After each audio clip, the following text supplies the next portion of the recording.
about these issues.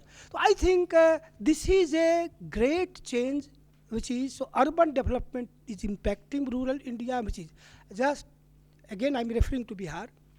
Uh, 20% of the rural Bihar lives in those villages where village size is more than 10,000 and density of population in Bihar is more than 1100. And now uh, 50% of the youth migrate. They are not shown in the rural areas. They come, they go, their wives lives there. So I think these are kinds of things which are happening. By the way, I reflected what I was saying, but I think a major challenge is going to take place due to these all changes in the labor market. And let me highlight, since I work on employment, the challenge of employment which is going to be thrown and which has to be solved through urban development. Our agriculture is not going to contribute to that. Uh, by 2030, our labor force will become, India's labor force, something like 660 million. We are adding 10 million workers, labor force every year. There has been absolute decline in rural India, as I said. Projections are that between 2020 and 2030, the rate of growth of urban labor force will be twice than that of rural labor force growth.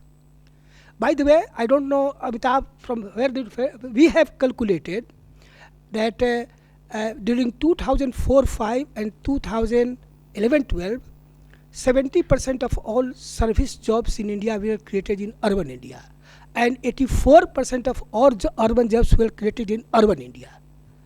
That is why there has been negative growth rate in rural India. So, implication is that the urban areas, including and largely also semi-urban, peri-urban, small towns, medium towns, they are going to be the creators of jobs. I'm not talking about quality of jobs. Commuting, by commuting, by migration, small jobs, transport, and all that, they are going to take place. Uh, now, obviously, our metropolitan cities won't be able, and we can't sustain this. Only it has to be decentralized. I gave you the example of Bihar. A burgeoning population, highest growth rate of population, it has to urbanize. There is no, villages are going to be urban. Now, the greatest challenge will be how to plan this challenge of urbanization and this labor market transformation and job transformation is going to be measured. I think I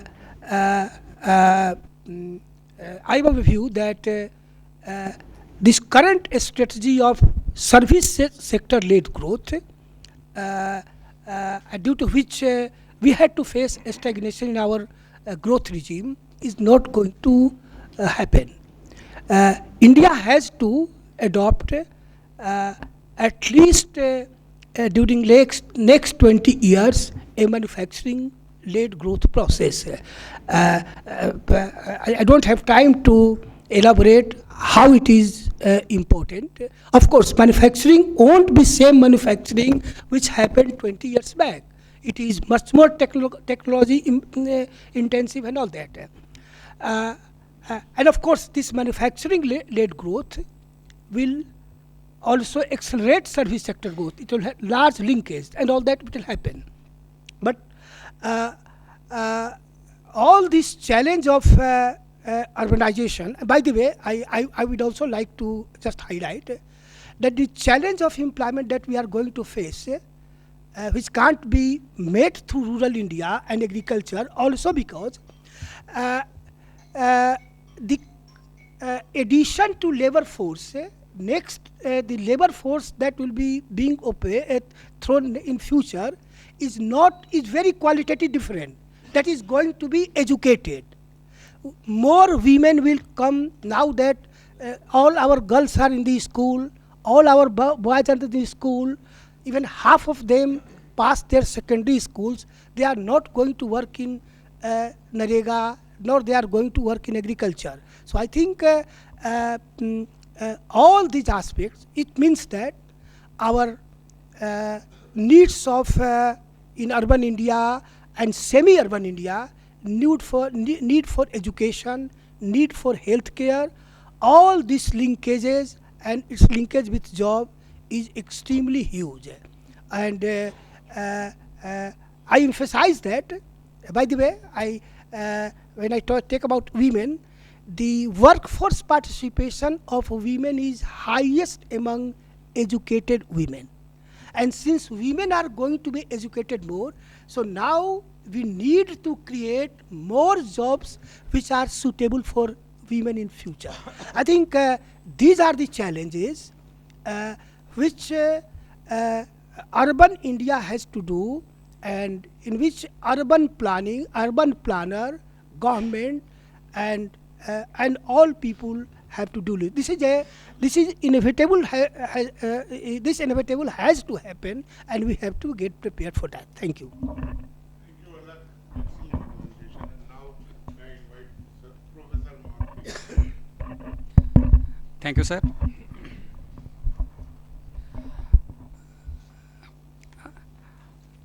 I would like to give my views from urban economics point of view. We have for a very long time we have neglected our cities. As an economics student, if you look into the growth models, starting with Solos model, with technological progress, or with Romer model, endogenous, externally driven, whether you go to Barrow's model or any model, infrastructure, practically everything is there in cities. We talk of cities are driven by the forces of externalities, agglomeration externalities, knowledge externalities, plan to plan. Gandhi said India lives in villages. Today census figures give it is 31% urbanization, but our definition urban is very strict. If you relax, it will be something more than 50%. Now, let us take what is that from a policy point of view. Everybody talks of that, there is an urban bias. In fact, I have got a publication which was done by SAGE last year called Cities and Public Policy after our volume of with Mrs. Rahul Balia. I have talked about an anti-urban bias. It is an our cities have become impoverished, our city institutions have become, over the years, they have become extremely weak. And in 1919 Government of India Act, the status of cities, what was there, today it is much worse. Today Indian cities, our municipal finances, they constitute only 1% of the GDP. And combined state central revenues, it is about 2%. And if you look at Jain, I will come to Jain and Varam. It is not that we did something very big in Jain and Varam. So if you take the municipal finances, the finances of local bodies, the transfers from the central government and the state government, together relatively it has gone down. And I would again repeat, like when you talk of 1890, at that time Alfred Marshall talked of economies of specialization linked to areas, and that was the origin of agglomeration economies. A very famous author, Jane Jacobs, talk of diversity economies. Porter talks of competition economies. Whether you take management scientists, you take sociologists, you take economists, all the theories talks about the importance of the cities. Now let us see, today where are we? Now the McKinsey report gave India needs 9.74 million crores over 20 years. Then when Mrs. Ahluwalia was our ministry in the urban ministry, we are supporting Mrs. Ahluwalia with high power expert committee. That committee gave the estimate, India needs 5.92 million crores, and the total revenues of our municipalities altogether for the 14th Finance Commission we calculated, it is 96,000 crores, about 1% of GDP. Poland, even a new country like Poland, 5%. South Africa 6%, Germany 7%, Brazil 7.4%, UK 14%, Norway 14%, Denmark 37%. We borrowed the UK model, but we never, UK for example is a two-tier, 90%, 80 to 90% of revenues of London comes from the central government.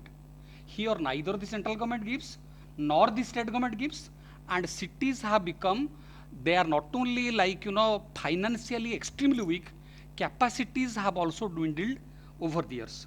Now, coming to JNNVRM, what is that we gave in JNNVRM? JNNVRM was a mission created in 2005, 50 years. I was a director in the ministry. Professor Kundu was our guru. He has seen, he has guided us the schemes, Nehru Rozgar Yojana, urban basic system to poor, integrated development of small and medium towns. I was the director, 80 crores, 90 crores for the entire country. We continued like that till 2005. Now 2005, cities have lost their vitality. They have become impoverished. We created JNNVRM. We committed, Professor Kundu was also a part of our national resource group on poverty. We committed 1 lakh crores. Now let me tell you, we committed 1 lakh crores,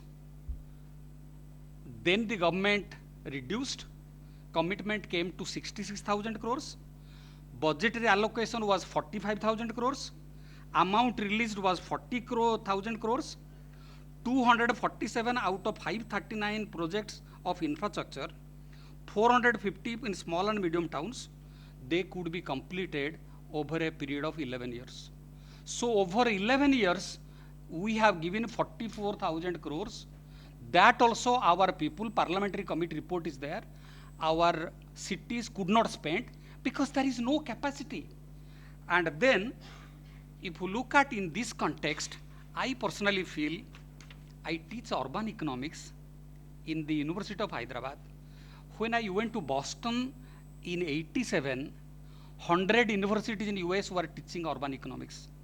To me it appears cities have got very strong economics, externalities, agglomeration externalities, knowledge externalities, networking externalities. And if you ask the computer scientists, they talk about Metcalfe's law. The power of a network varies with the square of the number of users. So we have neglected, and in this context, I think our not only finances are extremely weak, planning is weak. I don't have time. We borrowed the UK town planning model of 47. UK has changed the town planning laws many times. We are still, and as Professor Kundu says, we have followed an exclusionary urbanization. We have not seen, we have always thought rural versus urban. We have never thought of rural and urban. And how urban areas could be the engines of growth. In fact, I will just complete it. Jane Jacobs, she criticized Robert McNamara's World Bank driven models. You give basic minimum amenities. We are, for example, now we are creating NREGA. But NREGA, what we are doing as Chief Secretary, as collectors we have done, we are doing earthwork. After 2 seasons, the earthwork gets washed away. Skill is not happening. So how will growth happen? Ultimately, we are postponing migration. People will, in fact, another point which research has been totally silent, the role of cities in development finance. In fact, 85% of the finances are generated in cities. If cities are not strong, apart from contribution to GDP, apart from contributions to employment, a very major thing is contribution to public finance. And You cannot without vibrant cities. Jane Jacobs talked about 64 after studying 200 countries. And she writes, there is no decent way of making transfer payments to the poor without job creating, innovating, creative cities. Thank you.